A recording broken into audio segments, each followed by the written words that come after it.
Hey, before we start the episode, I want to remind everybody, man, we got one of the biggest radio shows in the country, syndicated in almost 100 cities, all over. Shout out to iHeartRadio. All right. Some of the latest cities that we've been able to add, man. Want to give a shout out to 93.9 The Beat in Honolulu. That's right. Hawaii. We over there going crazy. I also want to give a shout out Hot 98.3 in Tucson. Shout out to Tucson going crazy. Also want to give a shout out to Wild 94.1 in Tampa. Going crazy. We just got Richmond. We also just got the good folks in Bakersfield at Hot 104.7. So we're going crazy on the radio with my partner, James Andre Jefferson Jr. for the Bootleg Kev Show. So make sure you tune in and you can listen anywhere on that iHeartRadio app. That's right. Let's get into the interview. Yo, what's up? This is Young Gerald, G-Eazy. Check me out on my brother, Bootleg Kev's podcast. Let's go.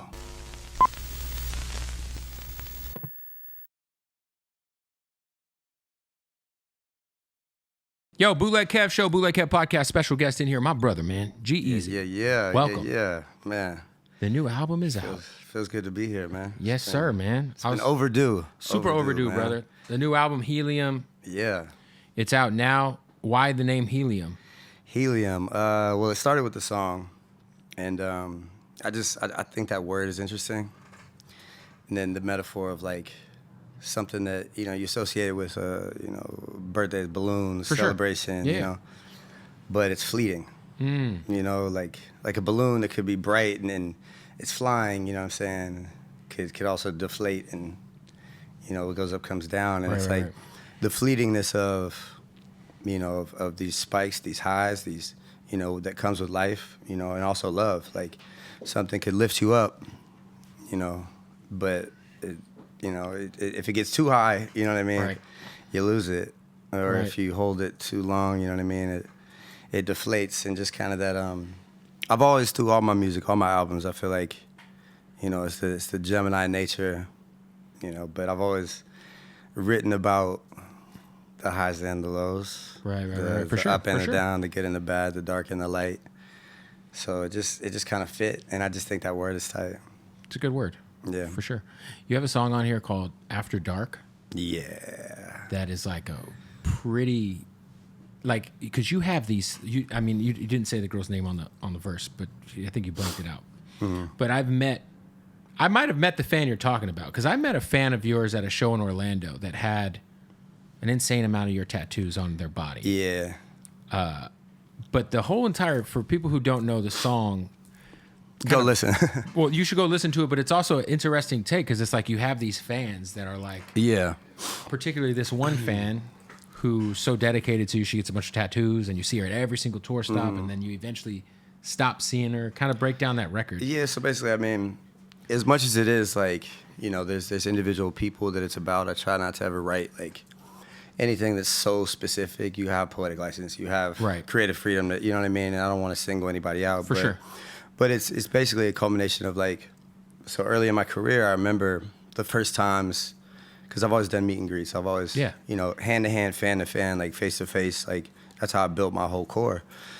And then I would see these fans that would keep coming to shows, keep buying meet and greets, following the tour. And eventually I'd be like, yo, you don't have to keep buying these. Right. I appreciate you so much. You're good for life. Right. And some of them I've kept in touch with like through the years. Some I'll send music to before it's out that I'm actually really good friends with. Right. That have been to probably 75, 80, 90 plus shows, literally. Right. Through like 10 years of coming and seeing me on tour. And, but it's a weird feeling like, seeing a tattoo. And I see them, all the time now. But I remember the first time it was jarring, like this huge portrait of my face on somebody. Because something in it was like, damn, that's forever.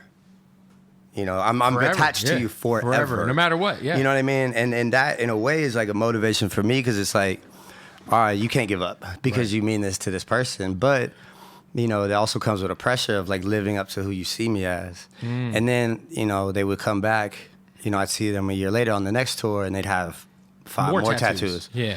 And then they'd have mad tattoos all about me. And that is like, there's a pressure in that. There's an expectation. There's like also like a whoa, that's a lot. I didn't ask you to do that. Not in any type of, I'm so appreciative to have fans that care that much. But then the fear that like if they ever just stop coming, it's like, wait, did I let you down? Did I Right. do something wrong? You know? And then I kind of tried to base the theme of the song through like that show Baby Reindeer. Because it's weird because the complex is this. You know, like it's one thing to feel like somebody's obsessed with you, but you kind of like to be worshipped. Right. You know what I mean? So there's that side Especially of it if too. you're an artist, you're like, yeah, damn, I yo, made it. my Like, my people, ego, my validation, people my fuck with me this much. right. So Right. so there's that aspect of it, and there's that like, you know, there's like, damn, if they suddenly didn't love me anymore. Right. You know, that validation is taken from you. Mm-hmm. Like, did I do something wrong? And then the whole song, the punchline at the end is like, you know, I think what we identified in each other, what we found in each other and liked about each other was loneliness connected us too. Because I think music can be this powerful thing where you see some of yourself in the artist. Yeah, They're talking about something that you identify relate with, to, yeah. you know, and you have that bond. You know what I'm saying? So it's interesting too because do you think like about those fans where you're like, damn, I haven't seen this person in like 2 tours? Is it because did the last album suck? yeah, and at Or that like, point, yeah, or did they just grow up and like, and I say a line in the song, it's like, or is it just like that we all knew one day G-Eazy is something you'd outgrow? right? You know what I mean? It's that like humbling realization of, you know, you can't assume that because I like this music for this period of my life that it's forever. Mm-hmm. You know what I mean? Sometimes it's like, you know, It's almost you like- moved on with your life. You grew up. Right. You got married. You know what I mean? You got a career. Right. You know, you're not who you were when you found me 12, 13 years ago. Yeah, no, it's a dope song, dope concept too. Because I feel like there's a lot of artists who have those type of fans, and I would say like the Stan element was kind of there. You It's know, the my Eminem Stan thing. essentially. Yeah. But I feel like like you'll see like randomly, not to compare you to Insane Clown Posse, but sometimes like I remember I got pulled over once, and the cop had a fucking Juggalo Hatchet Man tattoo on my arm. And I was like, this highway patrolman is a juggalo? That's crazy. Like, you know what I'm saying? Like, that's crazy, right? Yeah. But no, it's an incredible record, man. I like the Fight and Fuck record too, man. Yeah. That shit's vintage that's G. good classic G. Oh, man, That's so good. Let me get back to my toxic. Let me get back to my like writing about up and down problematic relationship. Yeah. Something I know fairly well, something I write about fairly well. I wanted to ask you about, you had an album that you took like a creative risk on Yeah. where you were singing. This is what, 2020? Yeah. And I feel like that was an album that you stepped out of, I guess, whatever like image because when we think of G, we think of the black leather jacket. We think we don't think of colors. Like you were kind of like, nah, my black shirt was still at the cleaners today. I was like, he's gonna flip out when he sees me in red. Like, no, I mean, he's still G. But I feel like you had taken a lot of hits for making that album. Yeah. But I know that you love that album. Otherwise, you wouldn't have put it out. I mean, I'll say it like this, like,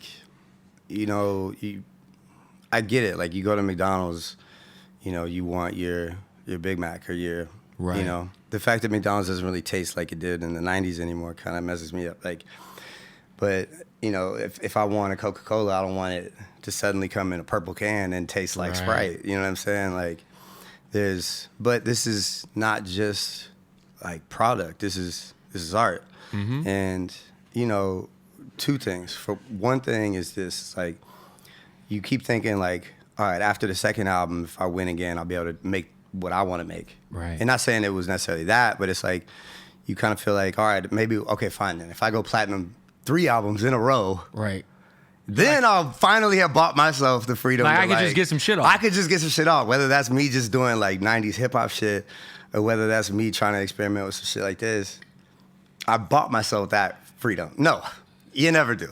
They just want what they just want. Like, and that's not like a bad thing because at the end of the day, this thing we get to do, we have this privilege to do, is the highest honor. I like the fact that I fell in love with something and I get to do that thing I'm in love with for a living and I get to get money with my homies. Yeah. I'm of the luckiest people on the planet. For sure. And I'm incredibly appreciative of the job I do because everybody has a job. They go to work. Not everybody gets to like their job. Right.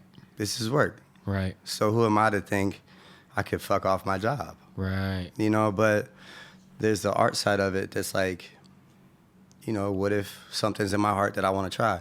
Andre doesn't want to rap anymore. He wants to play flute. Got a Grammy. I think Andre earned the right to walk around in black cement threes.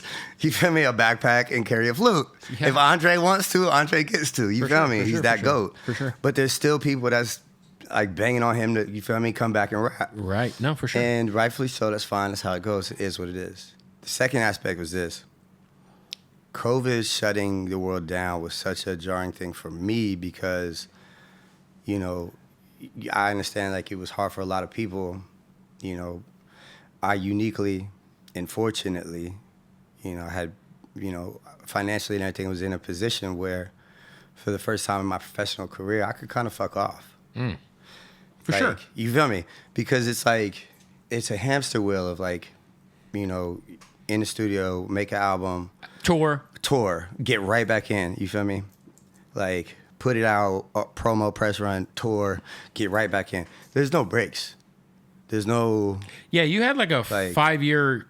I mean, like longer than 5 years. It was like, I was going to say... But even prior to that, it was the grinding to get there. The indie grind, yeah. So really like 2010 to 20...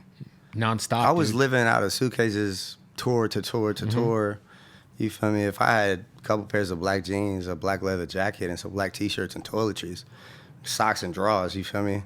Right. And some Jordans, I'm good to be G-Eazy. I don't need anything more than that because all I know is work. But it had drained me, you know, and I think you could kind of hear it in the music.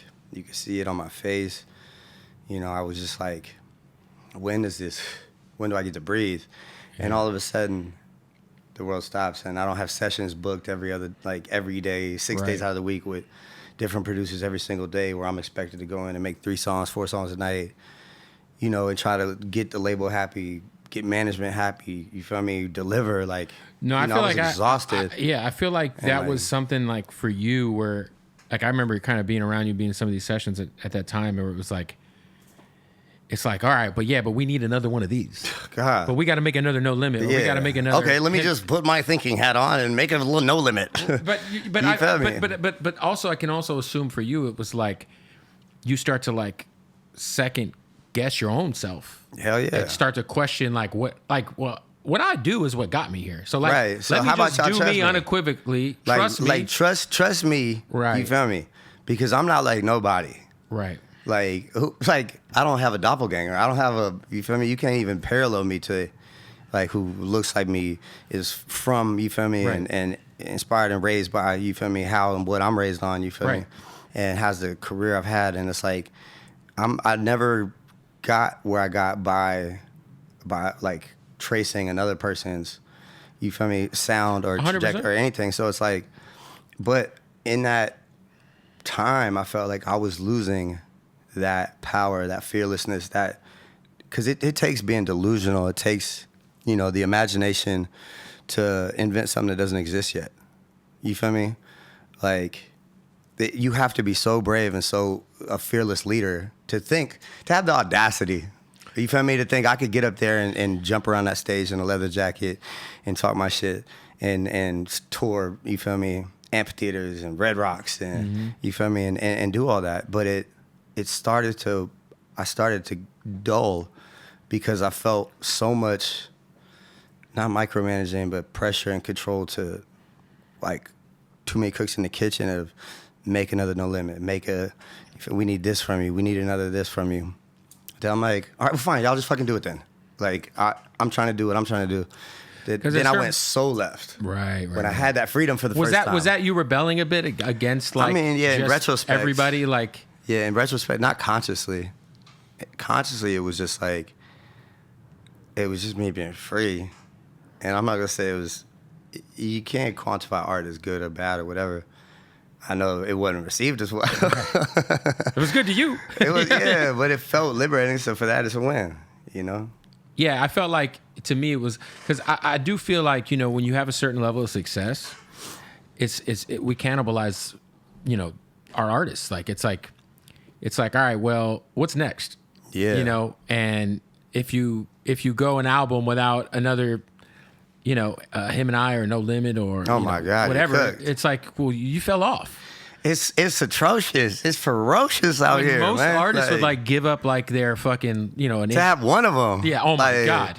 Like, bitch, I got a couple billion stream songs. Talk to me nice. Put some respect. Recognize a legend when you see one. Even the touring, like, there's guys who give up inches off of their dick. Yeah. Genuinely to be able to tour the way you've toured in the last 12 months. Let alone fucking. Yeah. That part. Yeah. So I just think, you know, I do feel like I felt like you started to kind of get in your own head. And then at that time. Yeah. There's like this narrative that like I see Jack Harlow's blowing up at that time, and it's then there's the whole like there can only be one white guy at a time. This town's not big enough for the both of us, buddy. Yeah, it was like there could only be one. And you know, by the way, the record you and Jack put out was dope. Yeah, I forget what the name. I love Jack. It was during the pandemic. Yeah. I think because me and him linked early on, like. You know, I remember he was opening for Wiz, and then he brought my homie. Shouts out All Black. Fucking All Black. Yeah, All Black is my brother for life. You feel me? But yeah, he brought All Black on his tour, and I'm like, what you know about All Black? Right. You feel me? But I was like, that's love. For sure. And I told him that. I was like, yo, thanks for bringing my brother.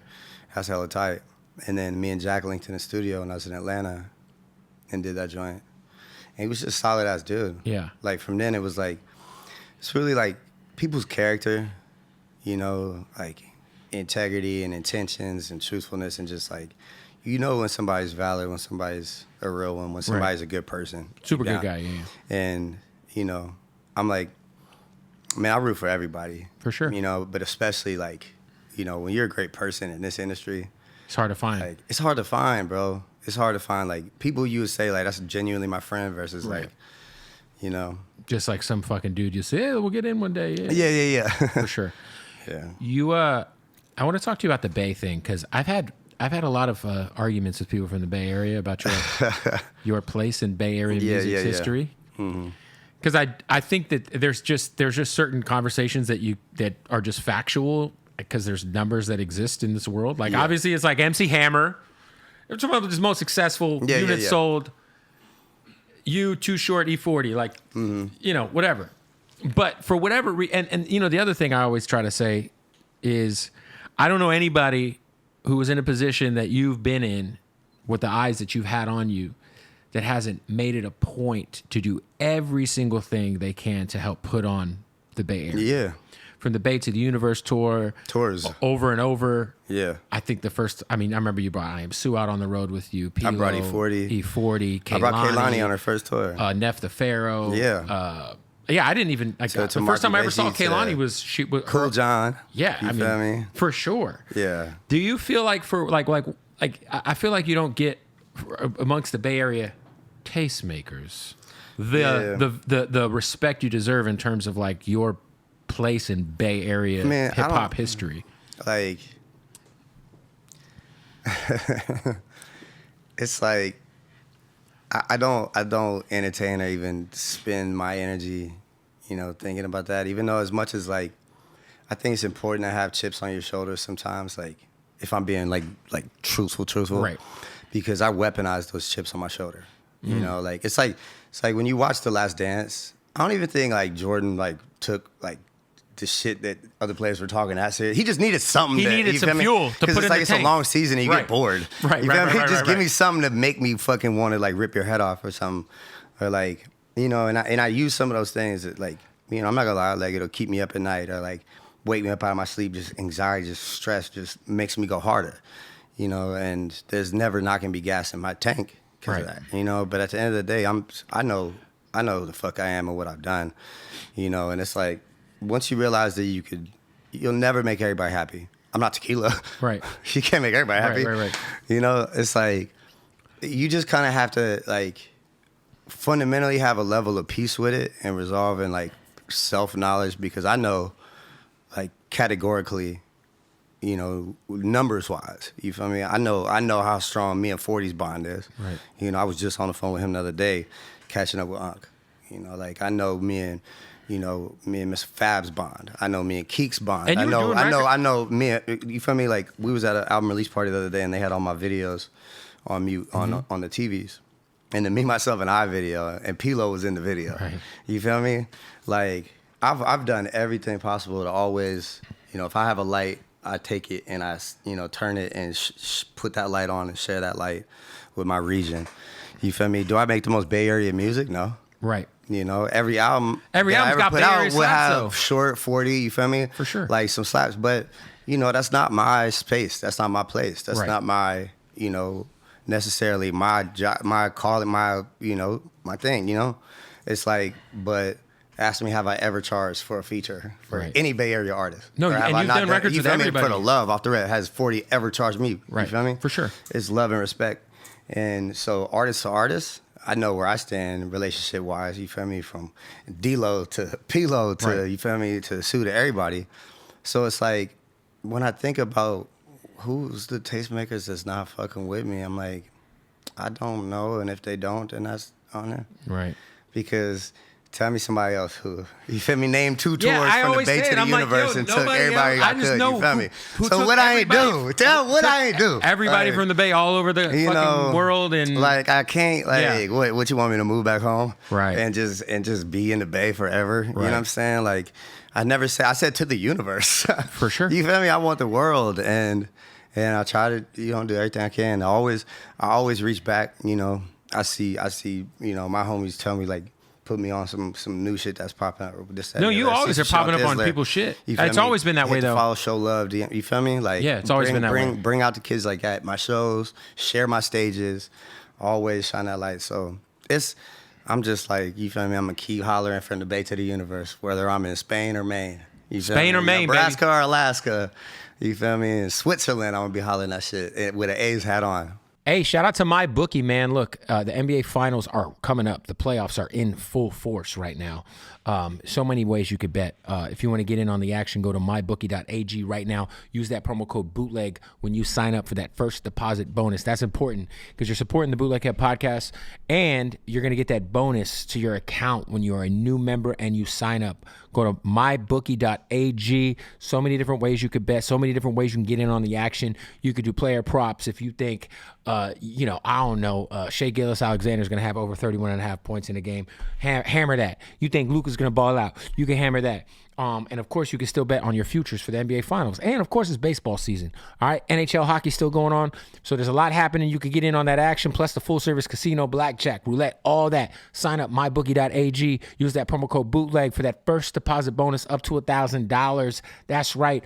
Also want to give a shout out to our family at Blue Chew. That's right, baby. You can get a month's supply for free of Blue Chew. Go to bluechew.com right now. You just pay $5 in shipping, and Blue Chew is, man, it's a lifesaver. Let me tell you, all right? Fellas, if you need your situation to situate a little bit more, let me tell you, Blue Chew will make it happen. Same active ingredient as Viagra and Cialis. It's going to have you with that extra pep in your step. You're going to be very hard, you know? Yeah. Erectile dysfunction's a thing. Whiskey dick is a thing. Blue Chew handles it. This is the best part about Blue Chew. You get it delivered right to your door discreetly. Discreet packaging. It's chewable. Save active ingredients is Viagra and Cialis, like I said. And you don't have to go to a doctor's office. You handle everything online, bluechew.com. Try it right now for free for a month.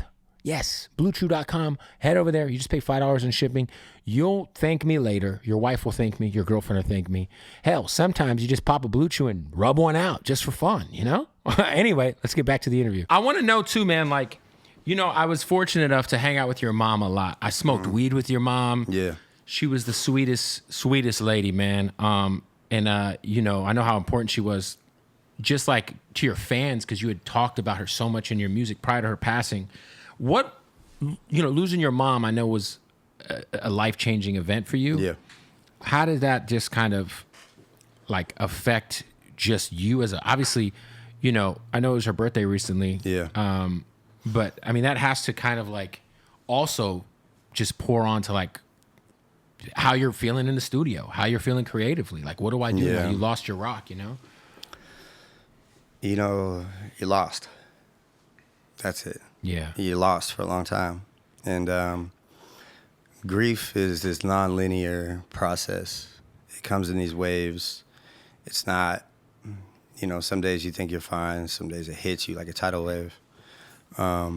Sometimes for a reason like, a holiday or birthday or, a song plays or something like that. But sometimes it's for no reason at all. It just hits you.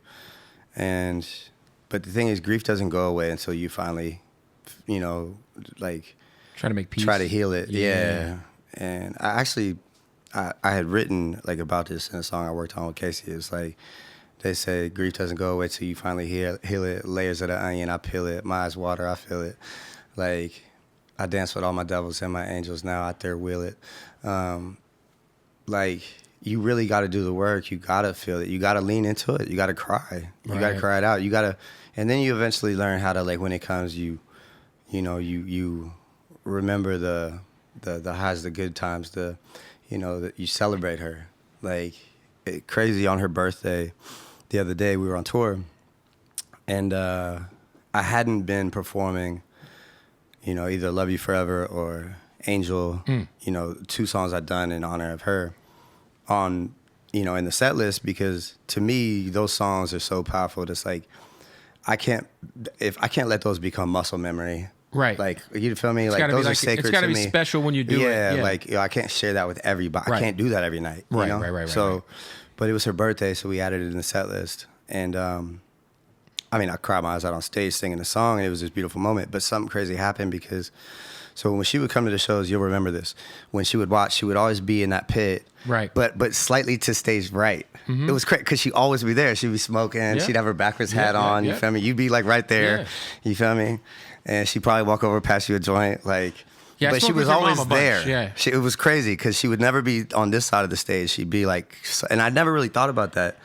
Like, it hadn't occurred to me until on her birthday. And I just, for something, I looked down to her old spot, just not intentionally. Right. And it was like she was there. You feel me? Swear on everything. Like, and instead of like, me just dropping to the floor and bawling, it was like, because I saw her smiling and she would just be so happy. Oh, Gerald. For sure. Like with the beamingest eyes of just, so proud of me. And she'd be doing her little dance. Yep. Hey, Kev, you want this joint? Yeah. Like, and I felt that, and it was beautiful. And, that changed a whole lot. It was like a pivot of a day where I started to think of her in more like happy ways. Like that's a big step. Yeah. Like, and it's been like 4 years. Like, so going on. So, like you remember all the, the good, the positive, because she was, man, she was a gangster. Right. She was so cool, way cooler than me. Dressed hella good. For sure. Effortless. Brilliant. And then it's crazy. So a few days later, we were in SAC, and Neff couldn't make it because he had a show, but Neff's mom, who was really tight with my mom, came. And Neff's son, Baby Neff, came. And I've known Baby Neff since he was about this big. You know? Right. Like, Neff would It's bring crazy. him around. 10 years since Big Timing came out. It's 10 years since Big Time, 10 years since Neff was on the road with me, going around the world in London with me. That's crazy. You feel me? Neff the Pharaoh, wearing a Rolex in London. You feel me? Like, man. So, now Baby Neff is like a whole human. Right. You feel me? He's like a person now. Right. And it was so dope getting to see him, hug him, you feel me? Bring him up on stage, But I asked Neff's moms if she would sit in my mom's spot.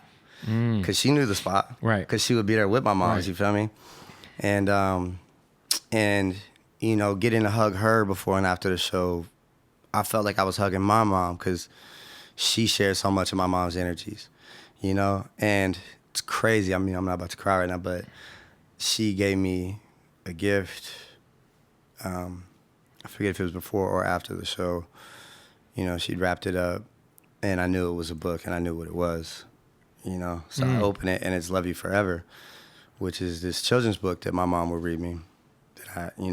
And that's why I named that song after that. And Neff's moms had, she got me that book, and she wrote on the inside, and she said she used to read that book. To Neff. Yeah, you feel me? And it was just this crazy, like, whoa. So in that sense, my mom's still here, and everybody that she knew, and everything that she gave me.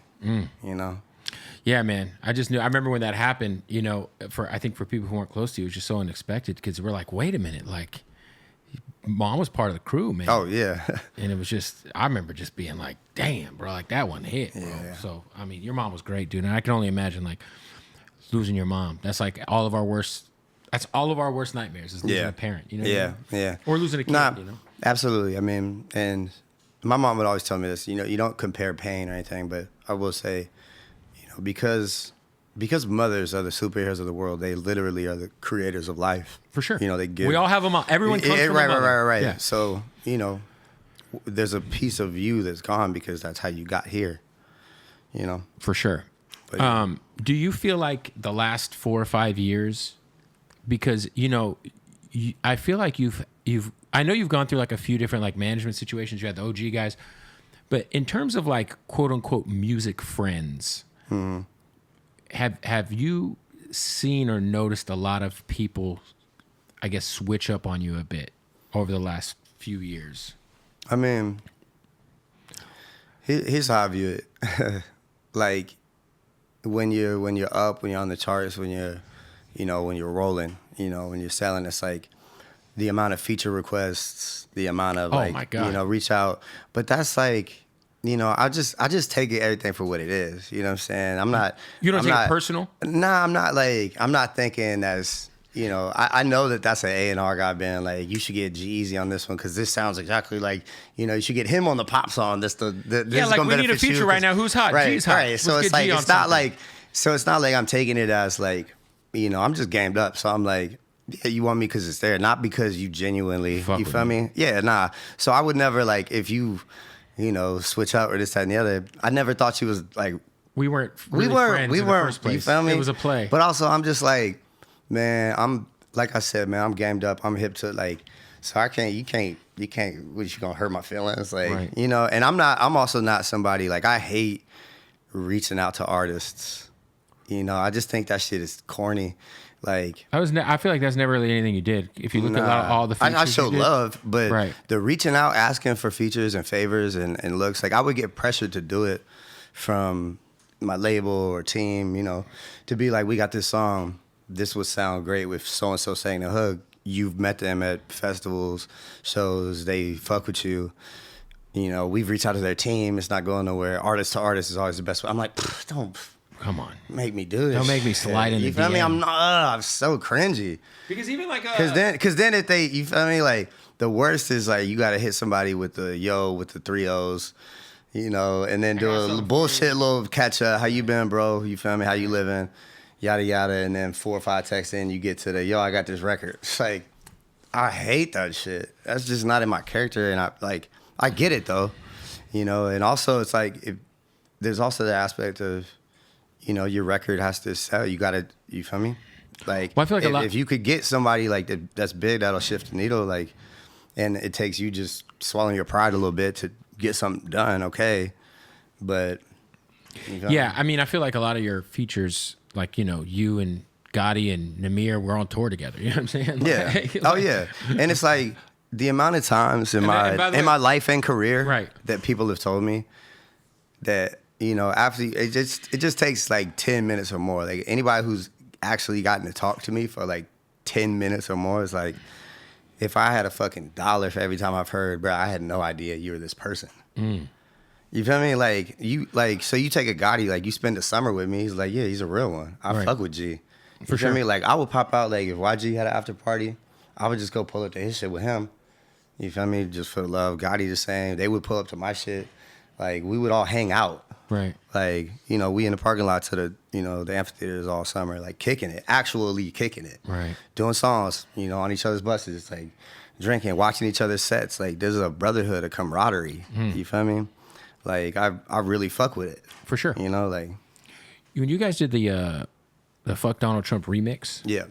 That was a big moment. Because I feel like you were on tour, that YG was on tour with you when that came out. Because I feel like it's funny because I was moving from Tampa back to Phoenix, and I stopped in Houston to go to that tour. Yeah. And that's when I first heard the remix. Because it was you, Macklemore, YG. That was a big moment, and that's like, I feel like that's like hip hop's last great protest song. Want to give a shout out to our family at Odd Socks. Whatever you're into, Odd Socks has it covered. All right, the most comfortable socks in the world. By the way, those Happy Gilmore joints are insane.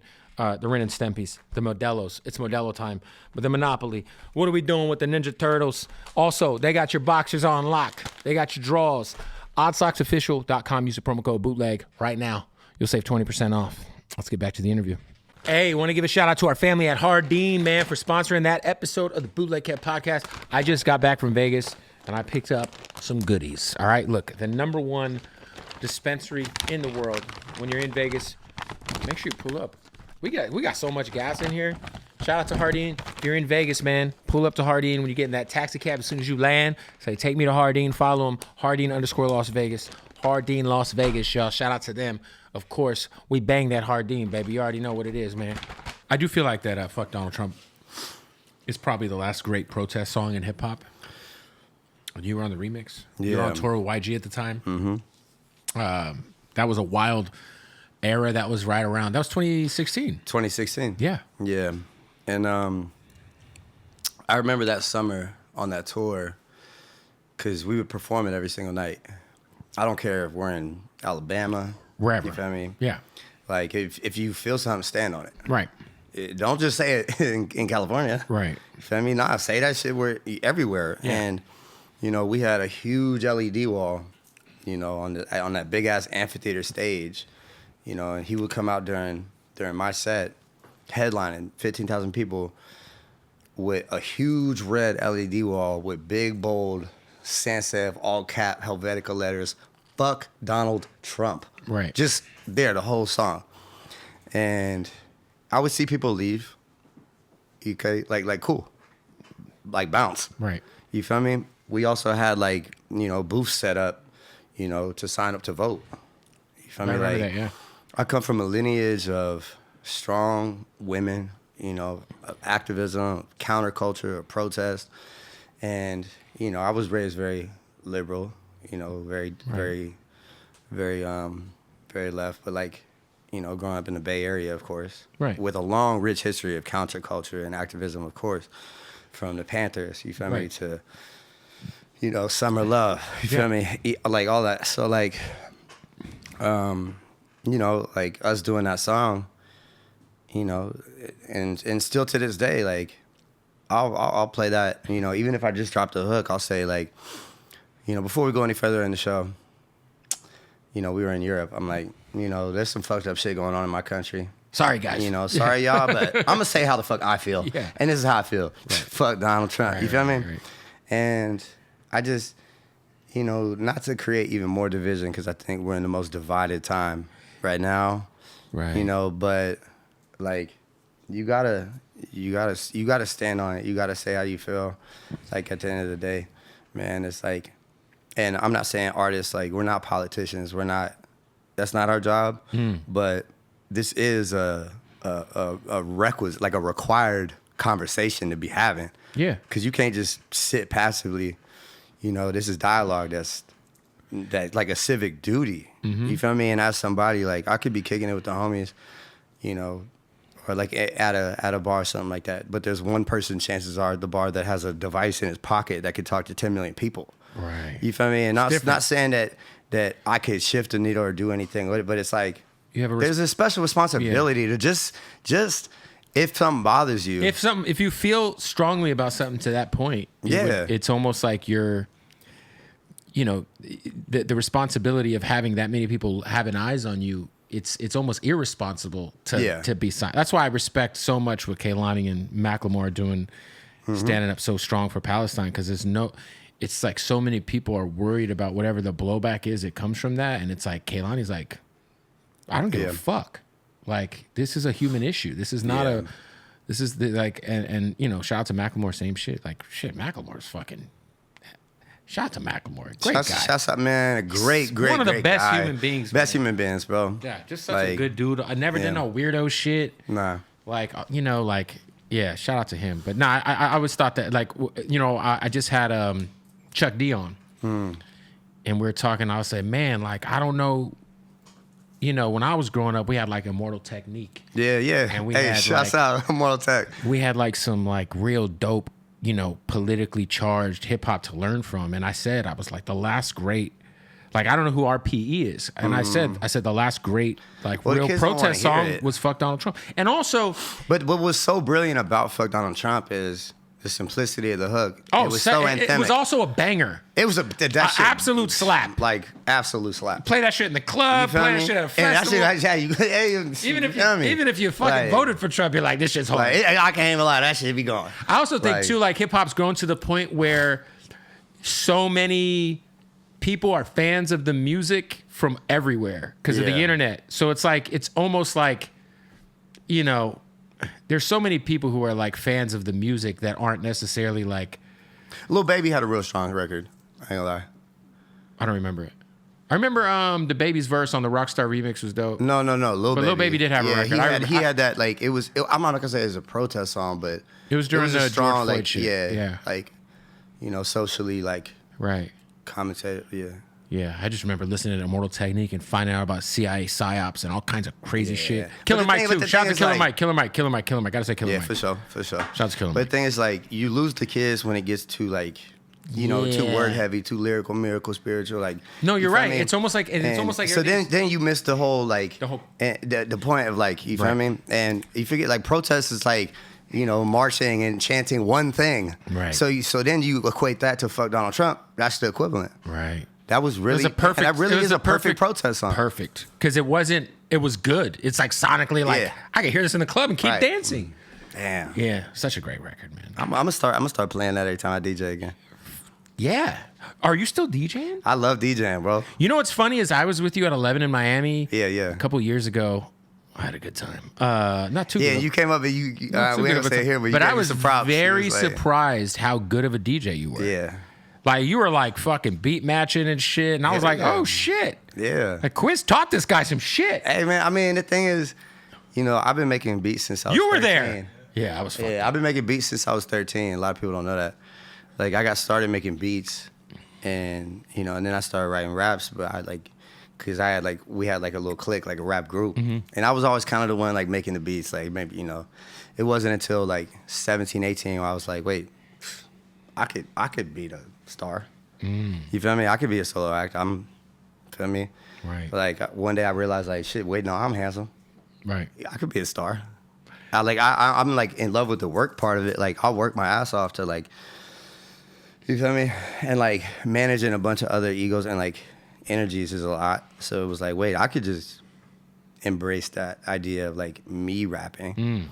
But being my own engineer, being my own producer, I can hear a song and be within 3 beats per minute and tell you what it is. What it is, yeah. Because You my know it. brain knows the math of music. Right. So well. So it's like DJing comes natural. I feel like if you're a producer or like you're very engaged in your music process, Yeah. DJing is like second nature. Second nature. But that should be so fun because like I get to be at the party, but I'm not gonna lie, sometimes I'm in a section and it's like, this is not fun for me. I want to go DJ. I'm getting like everybody. Like you'd almost rather be like, yo, tell the DJ I'll come and hop feel on. me? I'm like, literally, Yeah, so like, I just I'm go up bored. and like, I just commandeer, you feel me, take over the DJ and get on. Cause then, like, I mean, at least you have your little isolated space and you're not just bombarded with like, Right. and then it's so satisfying when you mix something perfectly and you drop that shit and the crowd go crazy. Like, For sure. yeah. Yo, do you remember at what point in time, because, I always say, like, you guys came into the game and it felt very, I'd never seen someone take so much, like, intention with the way they would package their merch and they would send shit out and just the fan experiences that were just so, I remember you would take the homie on the road who was cutting hair for the fans. And Yeah. there was just this cultivated experience that I had never seen before, or an artist do, and also I always would say like you guys were like the Apple of hip hop like 10 years ago, because no matter how big or small the venue That's was, a very high compliment. like I'd be like, oh, you go to a G show, it's got a feeling, there's an feeling. aesthetic to it. But I remember you weren't always necessarily like doing that. Like when did you figure that part out? Because that to me was a big reason why you were able to come into the game with this. Well, first off, insane thank cult you. following. Like, thank you. Of course. That's really high praise, and I got to share that and shout out and give flowers to Maddie B and Jamil. Yeah, of course. Shout out to Bro. Maddie B, man. Rebels Group, my management. We met in college, and mind you, I came from Oakland. Like I get to New Orleans. I'm on like 3 scholarships and a grant to get there. Like I'm like, this is a whole new world to me. Right. Being in this college environment. I'm just, I set up my little setup. Right. You feel me? The KRKs and, a little Probably a Inbox, Scarlet Pro Tool. You feel me? yeah. Inbox, you feel me, back then. And at the time, I'm like, and I'm just kind of isolated introvert because I'm not relating to a lot of what's going on. Like, and I'm just in my dorm room making beats, recording, designing my own MySpace pages, like, sticking up flyers and stickers all around campus. You feel me? I'm a nuisance. I'm like, and I met my management there, and they were like-minded, and we grew and built all this together. And like, and the nucleus of the 3 of us really pushed that, like Steve Jobs, like, attention to detail, packaging, appreciation of Apple. You know what I'm saying? Like studying shit like that, like, and from the album art to the fan experience to the merch, the presentation, all of that. You think about when you get that new laptop and you open that Apple box and you see that designed by Apple in California. Right. That minimalism, that cleanness. Well, I remember you guys would like send out hats and they'd be like packaged and like the way you guys would package and send merch to fans. I remember it would be so like, it wasn't like y'all were just throwing shit in a box. I mean, that means you can. When we were first, I was designing our first merch and I was living in an apartment with my girlfriend in New Orleans as I was like finishing college. And like, I remember we had like racks in the apartment of all our like stock of merch and stuff, and she would be boxing it up with the tissue paper, and I would like be like, no, like fold, like do it like this, and like blah blah blah, and like we just all cared about the presentation and the quality, and that shit goes a long way clearly, but it's like, so I appreciate hearing that, because that's how much we put into the experience, What did you learn? Because you were opening up. Was it the Drake tour you were opening up on, or was it Lil Wayne? Or was it Lil Wayne? Yeah, we opened. It's crazy because I keep looking up at like that CD right there. But basically, like, so imagine story time real quick. Imagine moving to New Orleans in 2007. Mixtape Weezy. Right. Like going into Carter 3. Wayne is the biggest thing in the universe, but imagine living in New Orleans. It's even crazier. Bruh, like you couldn't walk a block without hearing, right? You feel me? Like, and that's peak Wayne living in, in that place at that time was crazy. And I think it was my sophomore year. Jamil, he interned for Voodoo Festival, which was like our big festival in New Orleans. And he randomly gets assigned to help Lil Wayne's camp, like, who was headlining that year. And Carter 3 was about to drop. And he meets his tour manager. Yeah, we'll get to that. Okay. And Tina Ferris, and she's Wayne's tour manager, and makes such an impression on her. A few months pass by, we're chilling at our apartment, we're roommates. He gets a call, and she's basically like, I really liked you. You made a really good impression on me, yada, yada. I have this position open, assistant tour manager. Would you like to come on the road for Carter 3's arena tour? You feel me? Like overnight, tour, my best friend and, manager, but it wasn't much to manage. Right. I mean, I'm just uploading songs to MySpace, you feel me? Like, we're just young college kids, you feel me? Like, the 40s all over the apartment, like, and overnight he becomes the coolest and richest of our friends because he's getting paid something like $1,000 a week or something like that. Right. We're splitting rent at $700, paying $350 each. You feel me? Like, and he goes on the road and he's working that close around that camp, like soaking it all up, taking it all in, studying the game, calling me like anytime he gets a second, like, yo, G, this is crazy. I was just smoking a blunt with Wayne. This is tight. Like, yeah. And I remember one day, because he stayed with the camp, he would do every tour, and I'm kind of living vicariously because I'm still, in New Orleans, going to school, classes that just got boringer and boringer because I was just so desperately, like, badly wanted to be in that. And he would sneak us on shows when he could, like, no pay, but he'd be like, if you could drive to Indianapolis this weekend from New Orleans or something, I'll get you on after doors open. Wayne won't even know. Like, you feel me? Type shit. And we'd get to be around it. We'd get to see the show. We get to study and soak up the game.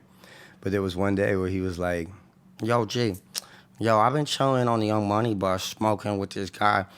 You should check out his music. Y'all damn near, y'all kind of remind each other in a way, but like, you should listen to his music.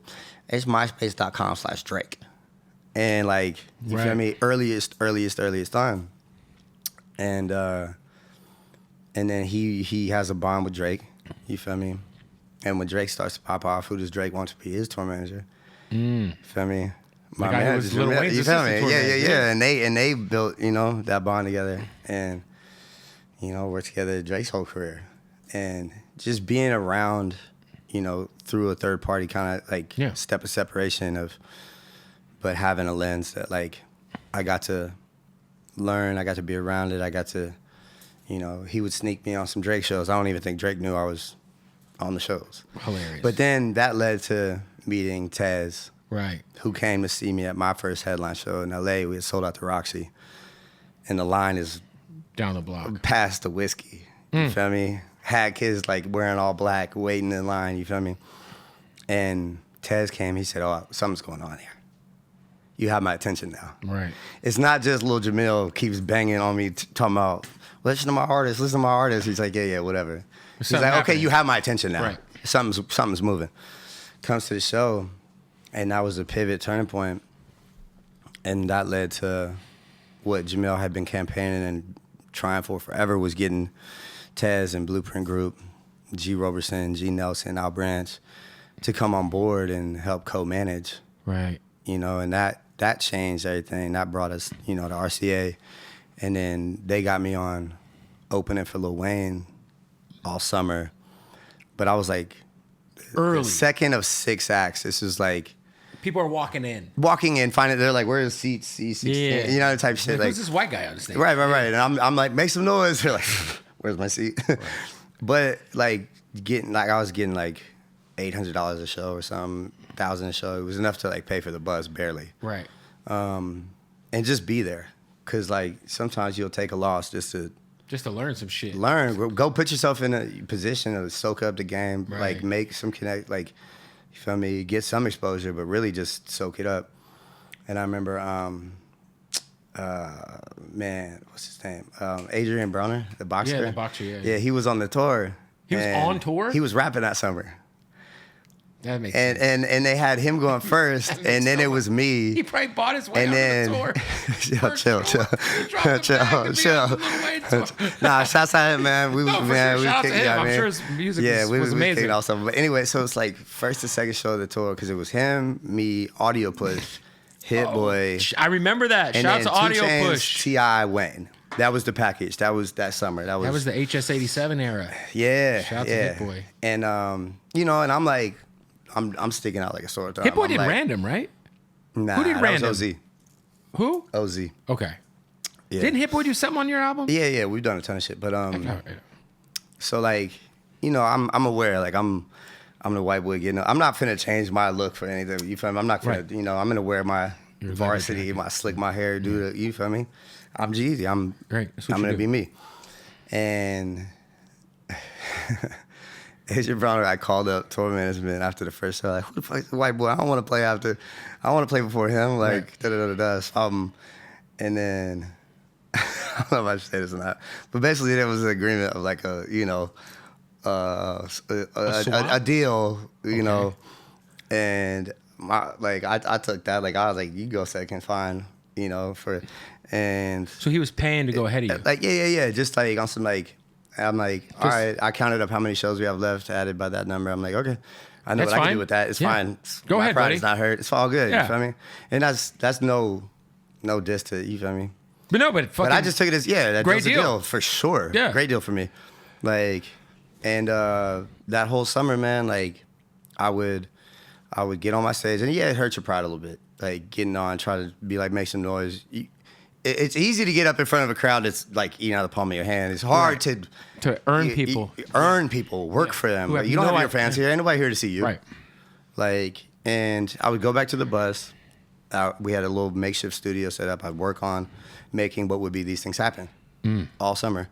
And then I would come back from the bus to watch either Chainz or T.I. or Wayne every single night. I would watch one of their sets. I would just go sit in the crowd when nobody recognized me. And I would just take notes, study how they do their talk breaks, the pacing, the timing, where you place your hits. Right. What do you start with? What do you close with? Right. When do you do your new shit? I studied all that. And then I go right back to the bus. Like, fuck partying. We haven't earned the right to party. Right. Like, and we made these things happen that summer. And I was still unsigned. So you weren't with RCA yet. So when you will go to RCA, you have that album finished? Finished. Yeah. And the crazy thing is, RCA is one of the 2 labels that had flown me out when I was 19. Before. In college. Because weren't you doing like fucking Warped Tour or some shit? That was, that was all in the indie phase between. But when I was 19, I had a song on MySpace that was kind of like... Getting some legs. Yeah. Enough to get you flown out. Mini legs, not long legs. Enough to get you flown out? Enough to get me flown out, yeah. But enough to get me passed on. Right.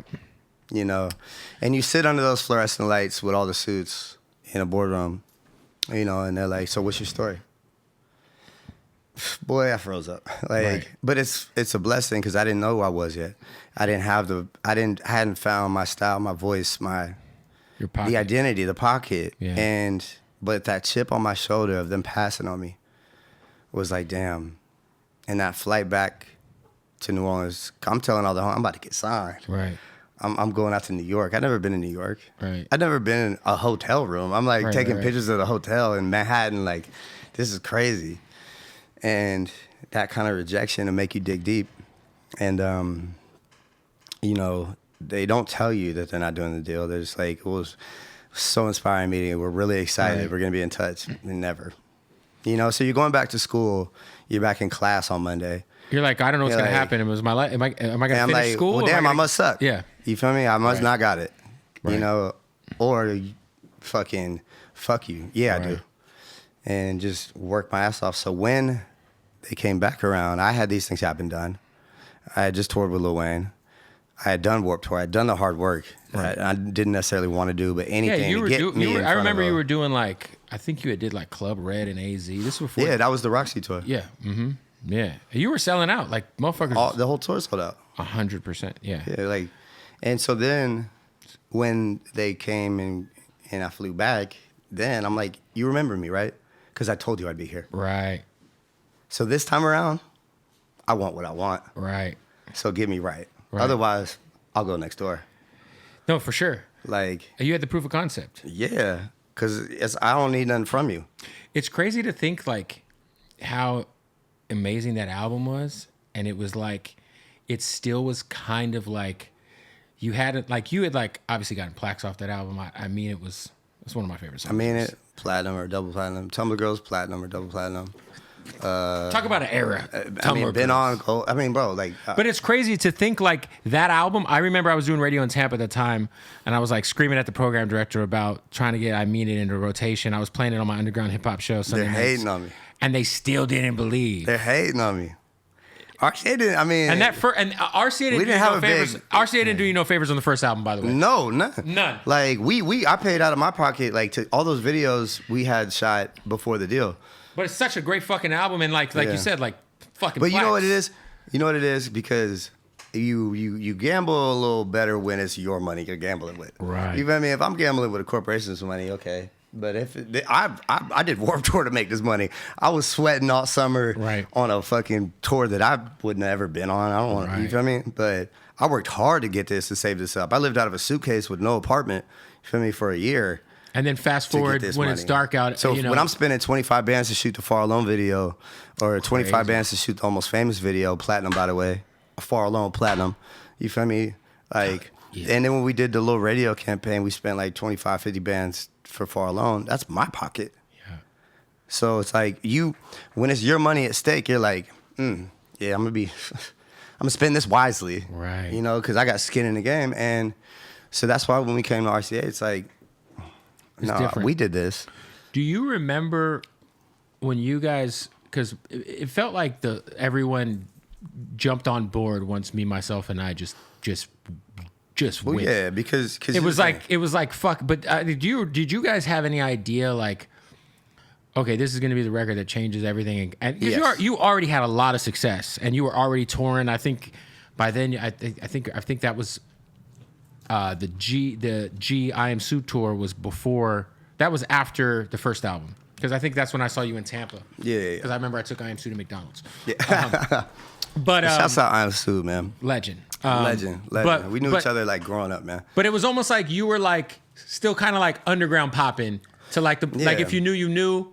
But I'm still like it's crazy how I don't ever like walk around like I'm a household name or something. Like I like being slightly misunderstood, kind of like if you know, you know. But me, myself, and I, you guys knew like, okay, this song. Oh yeah, that changed everything. But you knew it before it dropped. I knew.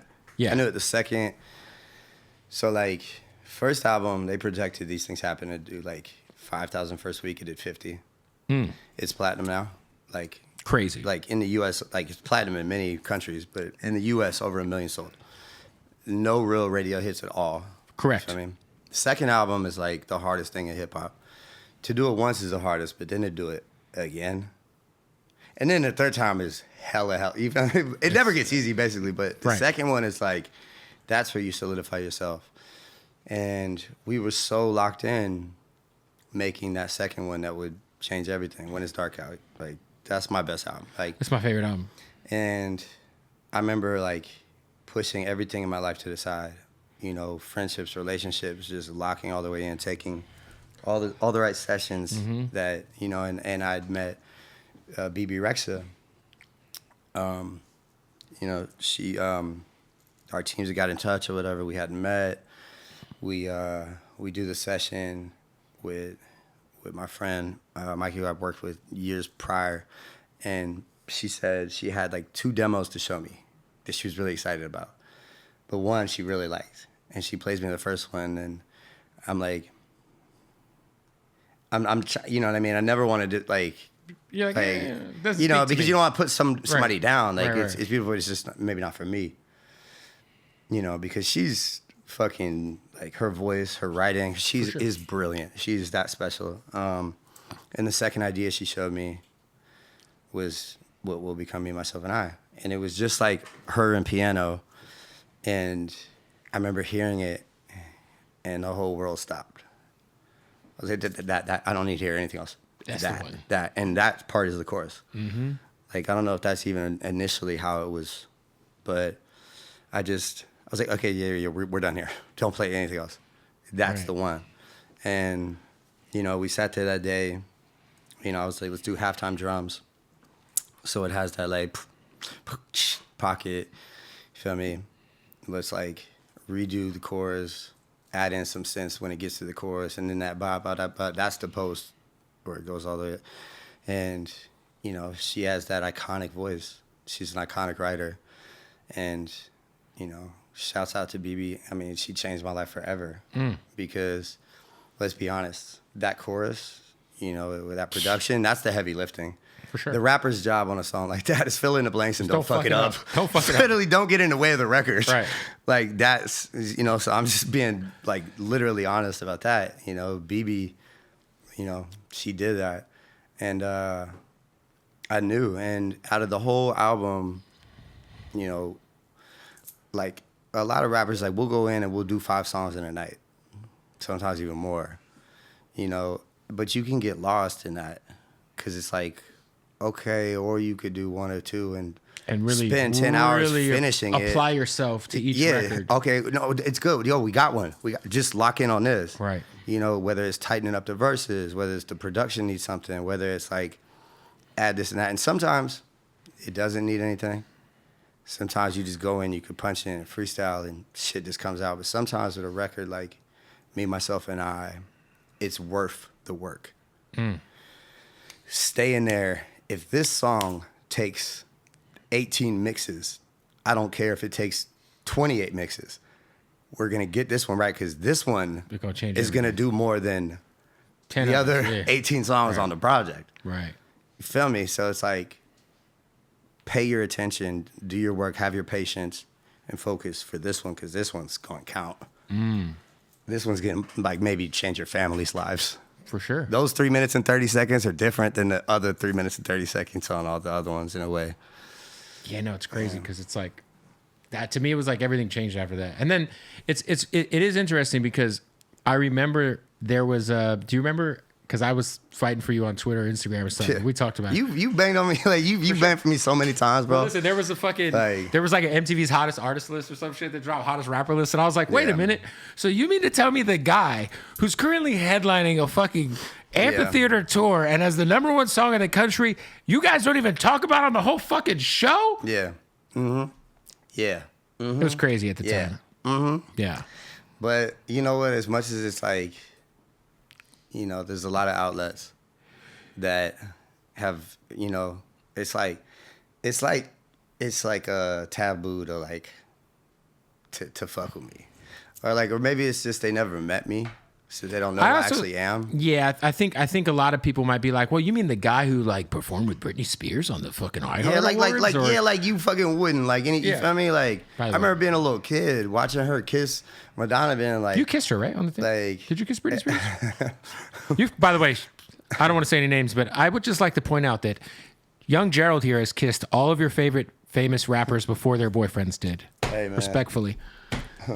I would like, you have one of the most legendary hit lists in all of hip hop that is not anyway. public. That's not public. Now, I'm not talking about anything public. I'm talking about the other shit. You're a legend, sir. You're a coxman. hey man. So anyway, They got to put your jersey in the Hall of Fame. Hall of Game, Yeah. the Hall of Game. Where do we go from there? So anyway, how about them? How about the Warriors? How about the fucking Warriors, Jimmy man? Butler, right? Feel Jesus me? Christ. You guys Well, fucking- better luck next year. We Better got it, luck you know. next year. Do you just have like season, like you're always courtside? Nah. It's like you and E40. Yeah. Man, I love going to games with Ankh. That's the best, man. Man, just shouts out to E40 in general, man. Like he can never get enough flowers because sure. you know, it's like one of them things. Tell me somebody else as prolific.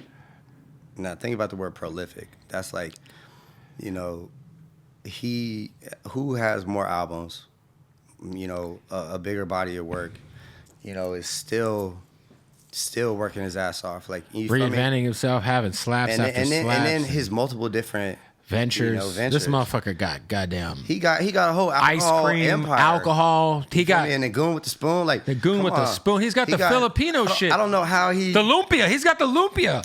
he just has a never-ending hunger and I drive. love 40, man. He's the best. And that's why, you know, like to have an OG like that, you know, to have somebody like that, not only as a, you know, as a mentor, as an Ankh, as a hero, as a inspiration, as a GOAT, as a big bro, like, you know, as a genuine real friend, like, you know, that's like, it's not too many E40s on this planet. For sure. Not too many that have ever walked this earth. Mm-hmm. And he's still doing it.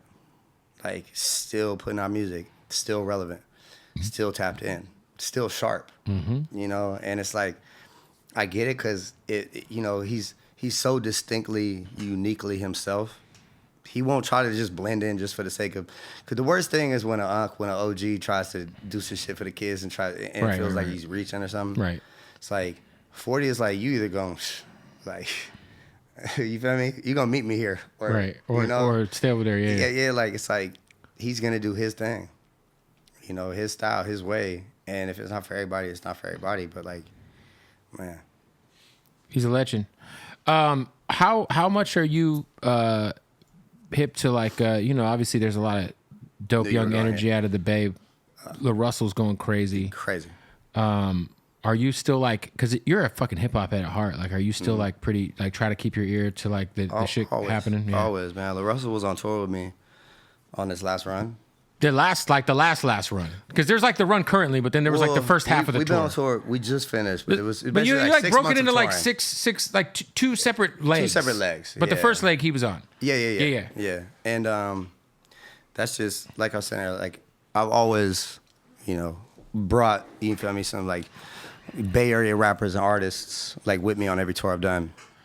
But like I'm careful about who I pick, you know, to bring on tour, because it's like, who do you want to spend some time around? Who do you want to hang out with? Who do you want to hang out with? Yeah. Whose music do you want to like Listen to every night. Listen to every day Yeah. and watch perform, you know, and see backstage and, Right. and kick it and like hang out with. So LaRussell is like one of those, like every so often somebody comes along, it's like, oh, you're like that. You're one of those. Yeah, he's special, man. You're gonna be here a very long time. Yeah. Like you it's said- it's entirely in you. It's like it came from. That's like something like. What you said about 40, that like you got to meet me here. That's LaRussell. It's like, Yeah. you don't got to fuck with me. Yeah. But if you're gonna fuck with me, you got to come over here. You got to come, yeah. And it's crazy because he was telling me like, he was like, gee, like, you know, I don't like to perform like after like 2 p.m. You feel me? Yeah, he performs in the afternoon. Like, yeah, he's like, but like, you feel me? You gonna come see me here? Yeah. Like I'm gonna do it my way and stand on it, and that's like, that's very Bay Area, where there's this long lineage and history of the independent hustle, you know, Short and 40, and us just being uniquely, you know, just a very special, unique place of culture and all that. Like, we're not finna try to be like nobody else. It's us. But he embodies that and does it his way, and like, you know, the backyard shows. Like his tiny desk. I've been. They're amazing. Incredible. His house is so And, cool. His and mom's he told the me shit. on the tour, he was like, gee, you know, I did this shit for you. Like, you got me out here after dark, man. This Yeah, it's ain't- like it's out. Like it's dark out. I don't do you know this. what I mean? Yeah. Like, I'm Yeah, like, well, if shit, you I ever don't- see any I of don't- his shows, they Batman start at 2. doesn't- Batman doesn't pop out till it's dark out. I can't. The bat signal doesn't show up in the Right. daytime. I'm a only at night kind of person. Right. You got me out in the daytime. I'm Right. coming to meet you here.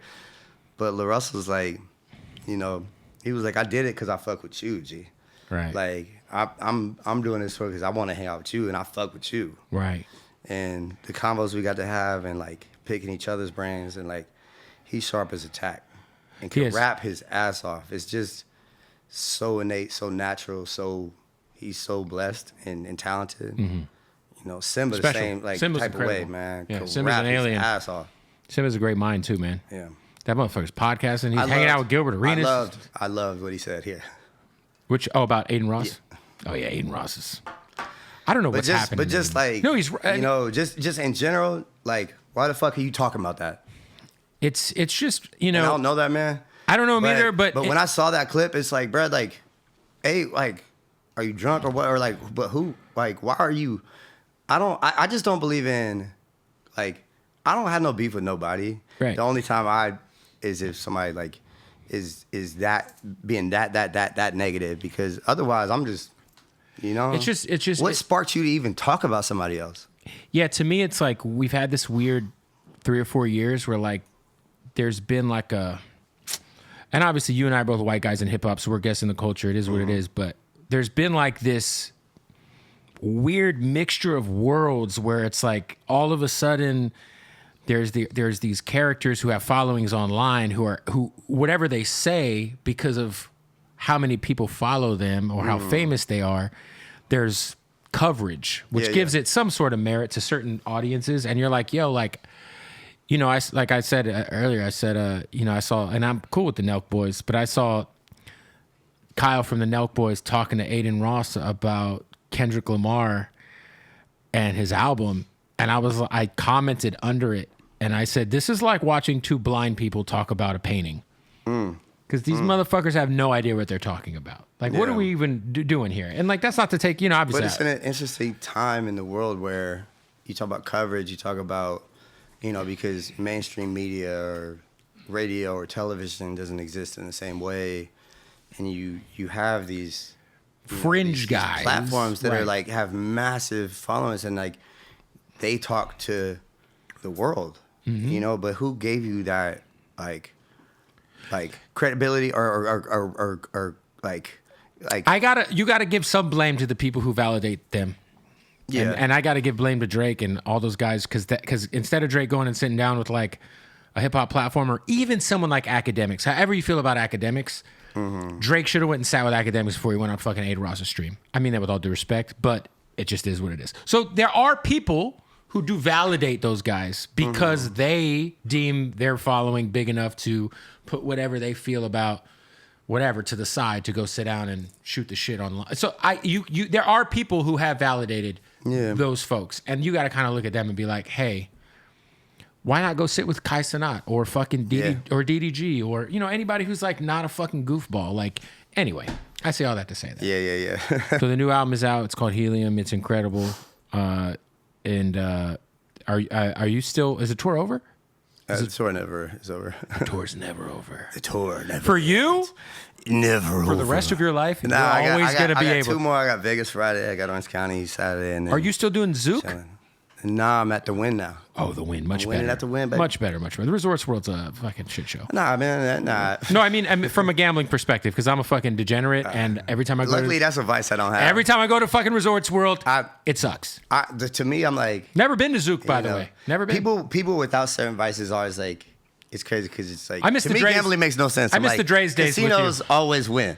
For sure. Like, Hey, that is one vice you don't have. Thank that's God. one vice I ain't got, man. You Hey, got some vices. You know, I'm Gambling's not trying not to collect one. them all. It's not Pokemon. Yeah, okay? it's not Pokemon. You know what I'm saying? So yeah, the Win. Shout out to the Hey, that's Yeah. good. That's fun. Shout out to the Win. It smells so good in there. Yeah. You walk into the Win, you want to give them your money. Those fucking carpets and that You scent. want to lose money gambling? They're in the Aria.